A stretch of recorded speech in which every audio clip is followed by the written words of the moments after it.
মহিলা সবলীকৰণৰ লক্ষ্যৰে উজনিত মুখ্যমন্ত্ৰী ডক্টৰ হিমন্ত বিশ্ব শৰ্মা শদিয়াত বিতৰণ কৰিলে মহিলা উদ্যমিতা আঁচনিৰ চেক।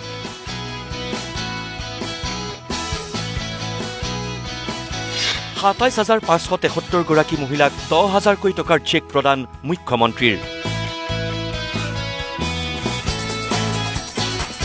চেক লাভ কৰি মুখ্যমন্ত্ৰীক ধন্যবাদ উৎফুল্লিত মহিলাৰ। যথেষ্ট ভাল লাগিছে, বহুত ভাল লাগিছে, বহুত ভাল লাগিছে।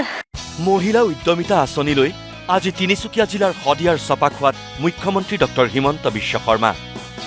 শদিয়া চৰকাৰী হাইস্কুলৰ খেলপথাৰত ২৭,৫৭৩ গৰাকী মহিলাক বিতৰণ কৰিলে ১০,০০০ টকাৰ চেক। মহিলা উদ্যমিতা আঁচনিৰ চেক বিতৰণ কৰি মুখ্যমন্ত্ৰীৰ মন্তব্য, স্বাৱলম্বিতাৰে ৰাজ্যৰ ৪০ লাখ মহিলাই যাতে আগুৱাই যাব পাৰে সেই লক্ষ্য আৰু উদ্দেশ্যেৰেই এই মহিলা উদ্যমিতা আঁচনি। আমি সিদ্ধান্ত ললো যে এগৰাকী দুগৰাকীক নহয়, ১০ গৰাকী ২০ গৰাকীক নহয়, আমি ৪০ লাখ মহিলাক এটা সুযোগ দিম যে এই ৪০ লাখ মহিলাই সমাজৰ বাবে আমাৰ অৰ্থনীতিক শক্তিশালী কৰাত বৰঙণি যাতে আগবঢ়াব পাৰে। মহিলা উদ্যমিতা আঁচনিৰ সুবিধা পাবলৈ জনজাতীয় মহিলাৰ হ'ব লাগিব সৰ্বাধিক ৪টা সন্তান আৰু সাধাৰণ মহিলাৰ হ'ব লাগিব সৰ্বাধিক ৩টা সন্তান। তাতকৈ অধিক সন্তান হ'লে বঞ্চিত হ'ব এই আঁচনিৰ পৰা, মন্তব্য মুখ্যমন্ত্ৰী ডক্টৰ হিমন্ত বিশ্ব শৰ্মাৰ। আই মাতৃসকলৰ সন্তান জনজাতি হ'লে ৪টা আৰু জনজাতি নহ'লে ৩টাতে থাকি যাব লাগিব। এতিয়া যদি মাজত আৰু এটা ঘৰত আহে তেতিয়াহ'লে বাচ্চাক স্কুলত চাব লাগিব, তেতিয়া লাখপতি আৰু হ'ব নোৱাৰিব। ৭টা বাচ্চা হ'লে আমি ল'ৰাকে পঢ়াম, ছোৱালীকে পঢ়াম নে লাখপতি বাইদেউ হ'ম? সেইকাৰণে এই আঁচনিখনত আমি এইবিলাক কথাও কৈছোঁ। বহু বিবাহৰ ক্ষেত্ৰতো আহিব নিষেধাজ্ঞা। এজন ব্যক্তিয়ে এগৰাকী পত্নী থাকোঁতে পুনৰ বিবাহ কৰিব নোৱাৰিব আন এগৰাকী মহিলাক। নহ'লে সেই ব্যক্তিগৰাকীয়ে ৭ বছৰৰ বাবে জেলৰ ভাত খাব লাগিব বুলি নতুন আইন প্ৰণয়নৰ ঘোষণা মুখ্যমন্ত্ৰীৰ।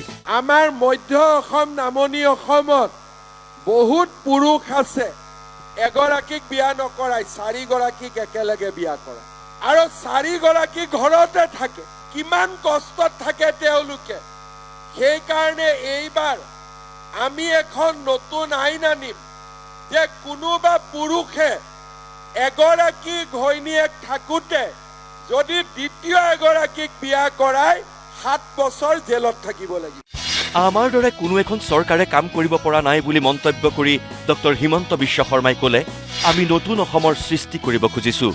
আজি আমি যি ধৰণে কাম হাতত লৈছোঁ, আগতে কোনো চৰকাৰে এই ধৰণে কাম হাতত ল'ব পৰা নাছিলে। আজি আমি এখন নতুন অসমৰ সৃষ্টি কৰিব খুজিছোঁ, য'ত মহিলাসকলক কোনেও অপমান কৰিব নোৱাৰে। মহিলাসকলক ধন্যবাদ জনাই মুখ্যমন্ত্ৰীৰ মন্তব্য, মহিলাসকলে প্ৰথম ১০,০০০ টকা সদব্যৱহাৰ কৰিলে দ্বিতীয় আৰু তৃতীয় কিস্তিত লাভ কৰিব ২৫,০০০ আৰু ৫০,০০০কৈ টকা।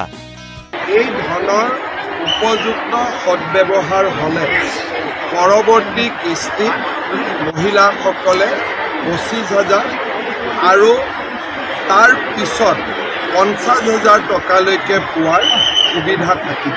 মই সকলোকে আন্তৰিক শুভকামনা জনাইছোঁ। মুখ্যমন্ত্ৰীৰ পৰা ১০,০০০কৈ টকাৰ চেক লাভ কৰি উৎফুল্লিত মহিলাসকলে মুখ্যমন্ত্ৰীক ধন্যবাদ জনাই ক'লে, কোনগৰাকী মহিলাই কি ব্যৱসায়েৰে নিজৰ ভৰিত থিয় দিব। পশুপালন কৰিম বুলি ভাবিছোঁ, গাহৰি পালন কৰি আছোঁ। বহুত ভাল লাগিছে। মই ছাগলী কুকুৰা পুহিম, মীন পালনৰ ক্ষেত্ৰত অকণমান আগবাঢ়িম বুলি ভাবিছোঁ, আৰু আশা কৰিছোঁ যাতে CM ডাঙৰীয়াই আমাৰ সকলোকে মানে এই নিম্ন শ্ৰেণীৰ লোকসকলৰ কাৰণে এনেধৰণৰ নতুন নতুন আঁচনি ওলাই থাকে। Bureau report, news live.